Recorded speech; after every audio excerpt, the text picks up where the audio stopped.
las bases establecidas por los sonorenses, el Estado mexicano caminaba hacia la institucionalidad. Mediante los programas educativo, militar y de comunicaciones y transportes, México logró convertirse en un territorio integrado. El 1 de diciembre de 1934, Lázaro Cárdenas del Río toma protesta como presidente constitucional de los Estados Unidos mexicanos. El pueblo me ha conferido, mirando en todo por el bien y prosperidad de la Unión, y si así no lo hiciere, que la nación me lo demande.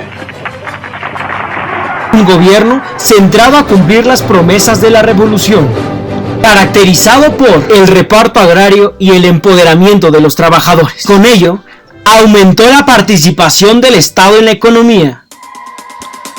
Momentos antes de asumir la presidencia de la República, el presidente Cárdenas mudó la residencia oficial. Las medidas del general Cárdenas. Ahora no, cada quien tiene su parcela. Obliga al gobierno a aplicar la ley de expropiación en vigor.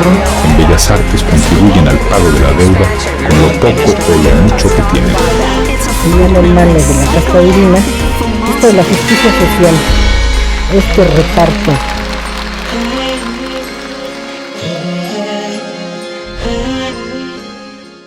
El Estado nacionalista, que va de 1934 a 1940, fue lo que hoy también conocemos como el gobierno del presidente Lázaro Cárdenas. 4 aspectos caracterizan a esta segunda etapa Estado nacionalista: la reforma agraria, las relaciones con el movimiento obrero, los energéticos y la consolidación de la participación del Estado en la economía nacional. Es importante tener en mente que aquí lo que se está señalando son lo que más caracteriza a esta etapa Estado nacionalista. Continuaron los otros programas, el educativo, en fin, las comunicaciones, los transportes, pero lo que se hace distinto al Estado nacionalista son estos aspectos. La reforma agraria recibe un fuerte impulso durante el gobierno de Cárdenas. La idea no solamente fue hacer justicia a los campesinos, sino también promover el desarrollo del país, un país eminentemente agrícola y ganadero, y esta promoción del desarrollo a través de la reforma agraria debería cumplir 4 objetivos fundamentales. En primer lugar, producir mano de obra para que ésta pudiera movilizarse a los centros urbanos. En efecto, empezó a crecer la población urbana. Simultáneamente, aumentar la oferta de alimentos puesta en el mercado urbano. En tercer lugar, fortalecer al mercado interno vía mayores ingresos a los campesinos y finalmente generar las divisas necesarias para el país y contribuir a la formación de capital. Junto con el reparto agrario, se actuó en esta etapa del Estado nacionalista con la creación de diversas entidades públicas encargadas de fomentar la producción del campo. Se crean los almacenes nacionales de depósito, se crea todo un sistema para conservar la producción, se crea CEMSA, que es la productora importadora de productos agrícolas, que después devino en CONASUPO.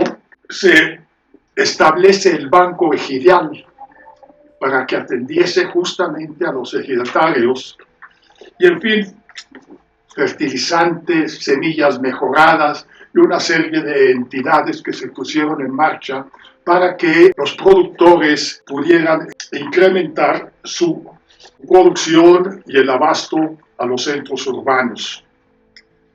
También se trabajó, junto con el reparto de la tierra y la creación de entidades de fomento, se trabajó mucho en la organización de los productores. Y la producción agrícola crece.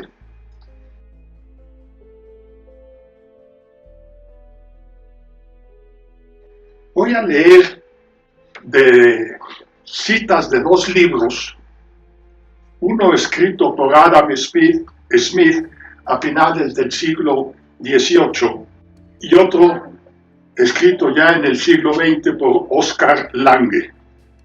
Leo la cita de Adam Smith. Como resultado de las mejoras en el cultivo de la tierra, el trabajo de una familia es suficiente para mantener a dos. Por tanto, el trabajo de la mitad de la sociedad se vuelve suficiente para proveer alimentos al total. La otra mitad puede ocupar en la producción de otros bienes o en satisfacer otras necesidades y lujos de la comunidad. El aumento en la oferta de alimentos como resultado de las mejoras en el cultivo de la tierra incrementará necesariamente la demanda de los bienes que no son productos de las tierras. Y ahora la cita de Oscar Lange. La industrialización requiere un aumento considerable en la oferta de productos agrícolas para poder alimentar la creciente población no agrícola. Esto último requiere una modernización de los métodos y sistemas de producción agrícola, maquinaria, tractores, fertilizantes, etc. Estos últimos productos deben ser elaborados por la industria. Por tanto, la industrialización requiere la modernización de la agricultura. Al mismo tiempo, la modernización de la agricultura requiere la industrialización. Junto con el reparto agrario, la creación de empresas e instituciones para atender los requerimientos de la producción agrícola y el consumo de esa producción en los centros urbanos y la organización de los campesinos, se actuó durante esta segunda etapa, Estado nacionalista, para promover la organización de los trabajadores. Y hubo un cambio importante en esta etapa. Los acuerdos entre las organizaciones de trabajadores con el Estado, con el gobierno, fue de carácter programático. Se acordaban programas y se actuaba de manera conjunta para hacerlos efectivos. Esta relación programática entre trabajadores y gobierno fue distinta porque durante los sonorenses las organizaciones obreras eran dependientes del gobierno y dependientes totalmente. Aquí lo que se buscó fue una relación de carácter programático y hubo con todo ello un proceso de expansión democrática de los sindicatos en el país que colaboraban programáticamente con el gobierno a fin de llevar a cabo diversos programas. Una tercera característica del gobierno, del Estado nacionalista, fue su política energética. De inmediato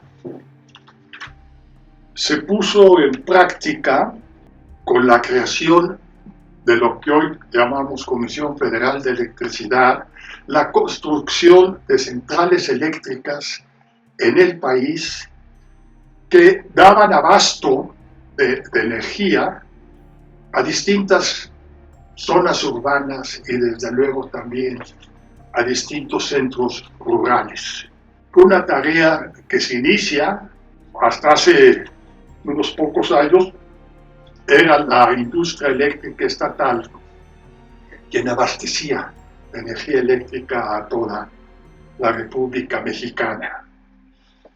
Fue una entidad importante, la Comisión Federal de Electricidad, que hizo posible la electrificación del país. Junto con la energía eléctrica está la expropiación del petróleo en 1938.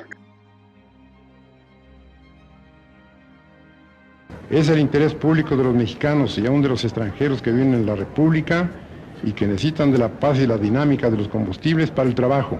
Es la misma soberanía de la nación que quedaría expuesta a simples maniobras del capital extranjero.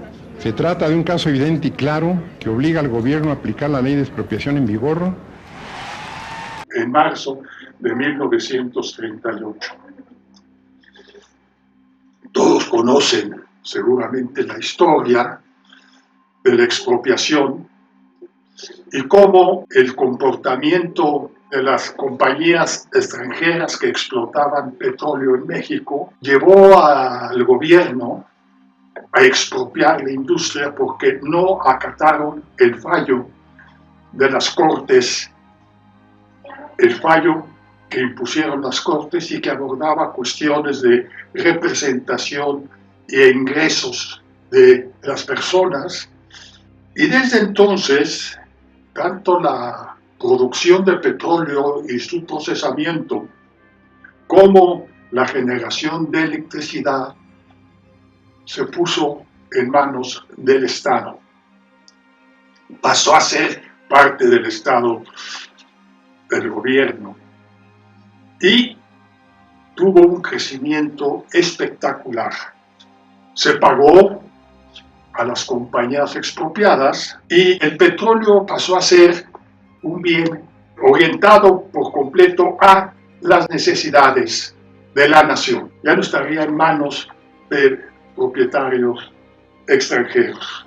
Una cuarta característica es que se consolida la participación del Estado en la economía, porque a lo largo de estos años, junto con lo que se hizo en la etapa anterior, la formación del Estado Nacional, se expandió de manera importante las entidades públicas orientadas a la promoción del desarrollo nacional. Y esta vendría a ser la segunda etapa: reparto agrario, relación con el programática con el movimiento obrero, la cuestión energética y finalmente se consolida la participación del Estado mexicano en la economía.